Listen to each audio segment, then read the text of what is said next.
Hello everyone, welcome back to my YouTube channel. मेरा नाम है अंकिता शर्मा और मैं आ गई हूँ एक और नए वीडियो के साथ। तो आज का टॉपिक मैंने रेडी तो कुछ और किया था, लेकिन मुझे किसी का कमेंट आया था कि उनको एक आर्ग्यूमेंट्स को लेकर एक वीडियो चाहिए कि कोर्ट्स में आर्ग्यूमेंट्स कैसे किए जाते हैं। तो मेरी प्रायोरिटी हमेशा जो आप लोग कमेंट करके बोलते हो, मैं कोशिश करती हूँ कि मैं वीडियो सबसे पहले उसी टॉपिक पर लेकर आऊँ, क्योंकि और मेरे चैनल का पर्पस भी यही है कि किसी भी लीगल इन्फॉर्मेशन की अगर आपको ज़रूरत है तो मैं उसको फुलफिल करने की या आपको आंसर करके आपके जो डाउट्स हैं उनको क्लियर करने की पूरी कोशिश करूँगी, जितना भी मेरी कैपेसिटी में होता है। तो अब चलिए आज का टॉपिक शुरू करते हैं। तो बेसिकली आर्ग्यूमेंट्स की अगर मैं बात करूं तो आर्ग्यूमेंट्स एक स्किल की तरह लिया जाता है। कहते हैं ना कि वो वाला एडवोकेट देखो कि कितना बड़ा एडवोकेट है, वो उसके आर्ग्यूमेंट्स कभी सुनना, वो कोर्ट में जज को भी चुप करा देता है।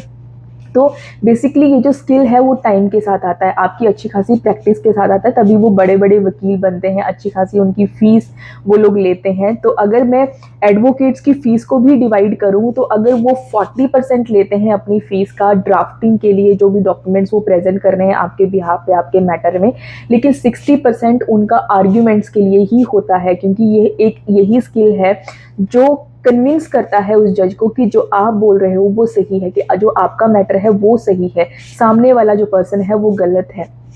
उसी आर्ग्यूमेंट के टाइम होता है कि जब एडवोकेट्स बहुत ज़्यादा काम करते हैं, पढ़ते हैं, लॉ बुक्स को पढ़ते हैं, अच्छी खासी रिसर्च करते हैं, लॉज को ढूंढते हैं, उसके बाद आपके मैटर को स्ट्रॉन्ग बनाते हैं। लेकिन अगर हम ड्राफ्टिंग की बात करें, ड्राफ्टिंग तो देखो जैसे ही उनको अच्छी खासी प्रैक्टिस हो गई है, 1-2 साल भी अगर उन्होंने प्रैक्टिस में लगा दी तो ड्राफ्टिंग का तो उनको आइडिया हो जाता है। उनके पास ड्राफ्ट की सैंपल जो है वो बने बनाए पड़े रहते हैं, उसमें कुछ चेंजेस ही करने हैं, आपकी स्टोरी ही उसमें मेंशन करनी है, लेकिन उसमें उतना स्ट्रगल नहीं है। स्ट्रगल है हर मैटर में, एक नया चैलेंज है कि नया लॉ ढूंढना है, उस लॉ को अच्छे से इंटरप्रेट करके समझना है और सामने वाले को समझाना है और इतना कन्विंस करना है कि ये लॉ आपके पक्ष में ही बात कर रहा है। जो जो एक्चुअल में केस लॉज ढूंढने हैं वो इस तरह से प्रेजेंट करने हैं कि हाँ, इस तरह का मैटर में जो हायर अथॉरिटी है, सुप्रीम कोर्ट है, हाई कोर्ट है, उन्होंने भी यही कहा था, तो प्लीज आपकी जजमेंट भी ऐसी ही आनी चाहिए। तो ये कन्विंसिंग पावर जो होती है, इसी को ही बेसिकली स्किल कहा जाता है, लीगल स्किल है एक तरह से। लेकिन यहाँ मैं एडवोकेट्स के या किसी लीगल पर्सन को लेकर बात नहीं करूंगी कि आप लोग देखिए लीगल पर्सन के थ्रू जाना है फिर तो आपको टेंशन लेने की क्या जरूरत है कि आर्ग्यूमेंट्स कैसे होते हैं। यहाँ पे क्वेश्चन वो पर्सन पूछ रहा है जो जैसे कि मान लीजिए कंज्यूमर कोर्ट में भी अगर जा रहा है या किसी सिविल मैटर में भी खुद से अपना मैटर अगर इन पर्सन फाइट कर रहा है, उसको जरूरत है कि आर्ग्यूमेंट्स होते क्या हैं। तो आर्ग्यूमेंट्स जब आपकी स्टेज आ गई है आर्ग्यूमेंट्स वाली, उसी टाइम पे आपको भी सबसे ज्यादा काम करना है अपने मैटर को लेकर।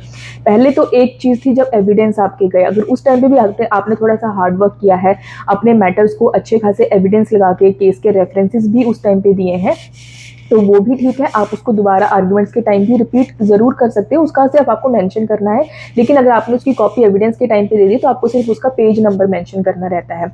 लेकिन अब अगर हम बात करें आर्ग्यूमेंट्स की, आर्ग्यूमेंट्स पहली बात तो ये कि दो तरह से एक्सेप्ट कर लिए जाते हैं, रिटन फॉर्म में भी होते हैं, ओरल फॉर्म में भी होते हैं। रिटन फॉर्म में जो आपने बनाया है, कई बार जज कहता है कि आप आर्ग्यूमेंट्स दोनों पार्टीज आपस में कीजिए और जज आपको सुनना चाहता है। लेकिन अगर आप रिटन फॉर्म में देते हो, और कई बार कंज्यूमर मैटर्स में मोस्ट ऑफ द टाइम ये होता है कि जज कहता है कि ठीक है आपने रिटन में सबमिट कर दिया है, मैं खुद से गो थ्रू कर लूंगा इन डॉक्यूमेंट्स को, जो भी आपने आर्ग्यूमेंट्स लिखे हैं उसी बेसिस पे जजमेंट आ जाएगी। लेकिन कई बार जो जज है वो आपको सुनना चाहता है, और जो सिविल मैटर्स होते हैं मोस्ट ऑफ द टाइम वहाँ पे सुना जाता है आपको। लेकिन सुने जाने का मतलब ये नहीं कि आपको पूरा दिन दे दिया जाएगा आर्ग्यूमेंट्स करने के लिए। वहाँ पे आपको हार्डली 10 या 15 मिनट मिलेंगे, और उसी 10 और 15 मिनट में आपको जो है वो अपना पूरा मैटर जो है वो कोर्ट को बताना है। अब मैटर बताने का तरीका यही है कि ऐसा नहीं कि आप अपनी पूरी स्टोरी पीछे से शुरू कर दो। केस क्या है एक्चुअल में वो जज को पता है, आपको जो पॉइंट्स बताने हैं वो हैं जो इश्यूज फ्रेम हुए हैं। वो सिविल मैटर की बात कर रही हूँ, कंज्यूमर कोर्ट में कोई इशू फ्रेम नहीं होते, लेकिन मेन जो चीजें होती है, मेन पॉइंट्स आप जैसे निकाल के रख लो कि किस बात पे ज्यादा डिस्प्यूट अराइज हो रहा है, जो दूसरी पार्टी है किस बात को लेकर ज्यादा अड़ी हुई है, जहां पे आप लोगों का एक एग्रीमेंट नहीं हो पा रहा है, या जिस बात पे आप लोग एक पेज पे नहीं आ पा रहे हो, उन्हीं मैटर्स को जो है वो आपको रिप्रेजेंट करना है कोर्ट के सामने। अब आपको उस पॉइंट को लेके, अब आपको ऐसा नहीं कि जो पीछे सबसे पीछे पॉइंट लिखा है उसको आप पहले कोर्ट को बता रहे हो, जो पहले लिखा है उसको सबसे बाद में बता रहे हो। एक सीक्वेंस वाइज आपको चलना है, जो भी टॉपिक्स हैं, जो भी पॉइंट्स हैं जो डिस्प्यूट में है, एक सीक्वेंस वाइज आपको चलना है। लेकिन उसमें आपको अपने केस लॉज भी बताने हैं और साथ में जो आपने लॉज जो पढ़े हैं उसके रेफरेंस में उसको भी कोर्ट को बताना है। आप लोग मान लीजिए सिर्फ आर्ग्यूमेंट्स के टाइम पे ही आपने कुछ जजमेंट्स नहीं ढूंढ के रखी हैं, लेटेस्ट जजमेंट्स हैं, या आपको लॉ के बारे में पता चला है कि यहाँ पे इसकी ये इंटरप्रिटेशन होती है, आप अगर बेयर एक्ट खुद लेकर गए हो, जज को बताइए कि ये वाला बेयर एक्ट है, नाम बताइए, पेज नंबर बताइए, कौन सी लाइन है जहाँ से आप जज को ये पढ़ के बता रहे हो। जज के पास उस टाइम अवेलेबल नहीं है, आप जो है वो उसको आपने हाईलाइट किया है, आप उस टाइम अपना बेयर एक्ट देकर भी उनको पढ़ाने की कोशिश कर सकते हो अगर जज देखना चाहता है। नहीं तो जज कई बार क्या करता है कि नंबर नोट कर लेता है, उसके बाद वो आराम से अपना कैबिन में बैठ के ये सारी चीज़ें पढ़ते भी हैं। इसके अलावा जो आपने केस लॉज लगाए हैं, जो आपने अथॉरिटीज़ लगाई हैं, अब अथॉरिटीज़ कई बार आपने पहले सबमिट कर दी तो आपने सिर्फ पेज नंबर नोट करके लिखा है कि कौन से पेज नंबर पे वो अथॉरिटी है।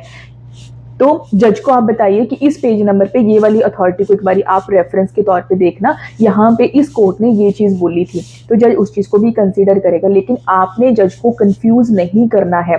सबसे बड़ी बात है, पहले आप खुद क्लियर होने चाहिए, आपको खुद आपके थॉट्स आपके अंदर क्लियर होने चाहिए। अगर आप जज को कहीं से भी कंफ्यूजन थोड़ा सा फील होता है तो आपको वो पूरा भी नहीं सुनेगा, क्योंकि ये पूरी तरह से जज के ऊपर डिपेंड करता है, उसने आपको कितनी देर सुनना है, कितनी देर नहीं सुनना है।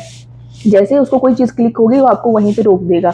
इससे ज़्यादा एक मेन चीज़ ये होती है कि जब आप अपना सबमिशन देते हो केस की, तो उस केस में जो जहाँ तक आपकी सबमिशन चली है उसके बाद आप जो भी नया डॉक्यूमेंट देते हो वो नेक्स्ट पेज से शुरू होता है। मतलब जो नंबरिंग होती है ना वो हमेशा नेक्स्ट ही चलती है। ऐसा नहीं होता कि आपने जो पहले कंप्लेंट दी उसकी नंबरिंग आपने 1 2 3 से शुरू करी, उसके बाद आप एप्लीकेशन दे रहे हो तो उसकी नंबरिंग फिर से आप 1 2 दिन से शुरू करें। नहीं, आपने क्या किया, सबसे पहले आपने कंप्लेंट दी, उसकी नंबरिंग जहाँ पे खत्म हुई, जो भी नेक्स्ट डॉक्यूमेंट आप वहाँ पे सबमिट कर रहे हो उसकी नंबरिंग वहाँ से चलेगी। तो आपको खुद को पता होना चाहिए, आपकी खुद की फाइल एक प्रॉपर वे में होनी चाहिए जहाँ पे नंबरिंग जो है वो एक प्रॉपर वे में हो। आप खुद कंफ्यूज होगे तो आप आगे जज को भी कंफ्यूज करोगे और जज आपको पूरी तरह से फिर नहीं सुनेगा।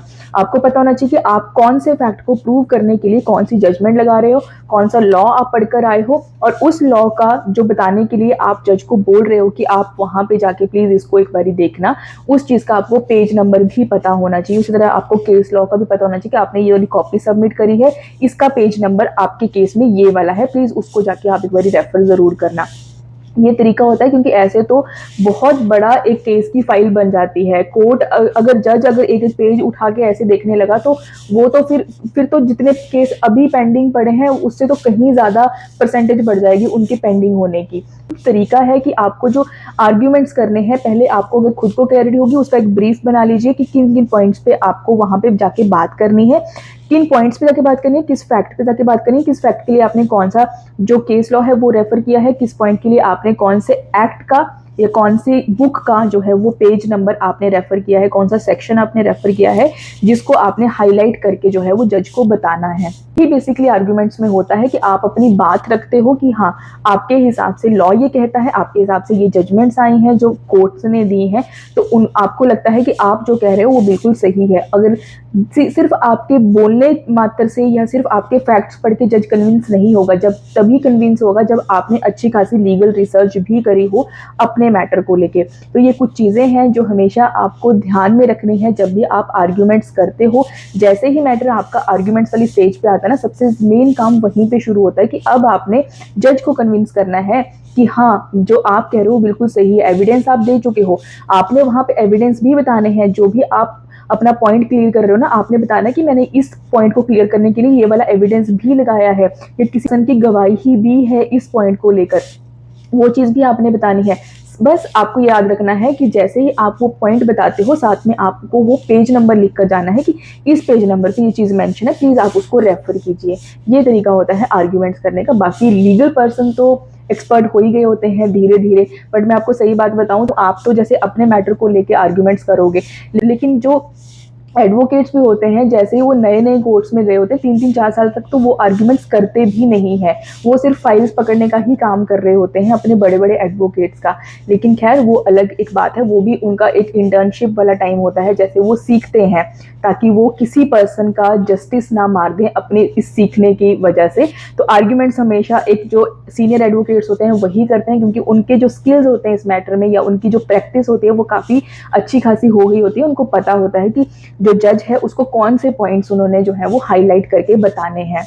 कंज्यूमर कोर्ट में आप इजीली कर लेते हो, मतलब कंज्यूमर कोर्ट में अगर आपको इतनी सी भी नॉलेज है ना कि हाँ आपको अपना मैटर ही वहां पे जाके बताना है, कंज्यूमर कोर्ट में इजीली चलता है। और कंज्यूमर कोर्ट में काफी बार ऐसा होता है कि कोर्ट कहता है कि आपने ठीक है, आपने रिटर्न में बना दिया ना आर्गूमेंट्स, वो सबमिट कर दीजिए, बाकी हम देख लेंगे।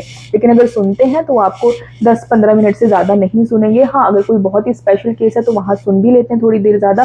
पूरी तरह से कोर्ट के ऊपर, मतलब जज के ऊपर डिपेंड करता है। लेकिन जो क्रिमिनल मैटर्स होते हैं वहां पे जज बहुत केयरफुल होते हैं, वो हर एक पॉइंट को सुनते हैं अच्छे से, अच्छा खासा टाइम लेके सुनते हैं। क्योंकि क्रिमिनल मैटर्स में बहुत ज़रूरी होता है कि हर एक पक्ष को बहुत केयरफुली सुना जाए, किसी पर्सन को गलत जजमेंट ना चली जाए गलती से भी। तो क्रिमिनल मैटर्स में तो बहस बहुत लंबी लंबी भी चलती है, तो वहाँ पे तो बेसिकली एडवोकेट्स ही हायर किए जाते हैं। यहाँ मैटर है जहाँ आप खुद से अपने आर्ग्यूमेंट्स, खुद से अपना मैटर रिप्रेजेंट कर सकते हो। हालांकि क्रिमिनल मैटर्स में भी अभी एक हाल ही में सुप्रीम कोर्ट में क्रिमिनल था जो खुद अपनी फाइल लेकर आर्ग्यूमेंट्स करने के लिए पहुंच गया था। उसने सिर्फ इतनी गलती करी थी कि उसने पहले एप्लीकेशन नहीं दी थी कि उसको आर्ग्यूमेंट्स करना है, लेकिन कोर्ट्स उसको मना नहीं कर सकते थे, वो उसको अलाउ करते, वो जैसे मर्जी आर्ग्यूमेंट्स करता, लेकिन वो इतना कॉन्फिडेंट था कि वो खुद अपने आर्ग्यूमेंट्स करना चाहता। तो यही बात है कि आप अगर कॉन्फिडेंट हो अपने मैटर को लेकर, क्योंकि आपका मैटर आपसे ज्यादा कोई और अच्छे से नहीं समझ सकता।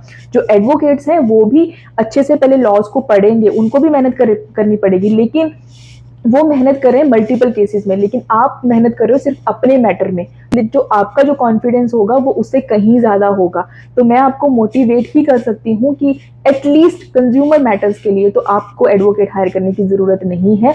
अगर आपका मैटर स्ट्रांग है तो डेफिनेटली अपने मैटर खुद से इन पर्सन फाइट कीजिए। तो आई होप आपको वीडियो थोड़ी सी यूजफुल लगी होगी। अगर लगी है तो लाइक करना, शेयर करना, कॉमेंट करके बताना। और देखो, मैं हमेशा आपके जो भी कॉमेंट्स आते हैं, जो भी आपकी रिक्वेस्ट होती हैं, उनको प्रायोरिटी पे रखती हूँ। तो कॉमेंट करके जरूर पूछना। अगर आपको कोई और टॉपिक चाहिए होगा, मैं डेफिनेटली प्रायोरिटी बेसिस पे उसी टॉपिक पे वीडियो बनाकर लेकर आऊंगी। तो अब मैं मिलती हूँ आपसे नेक्स्ट वीडियो में। आज के लिए बाय बाय।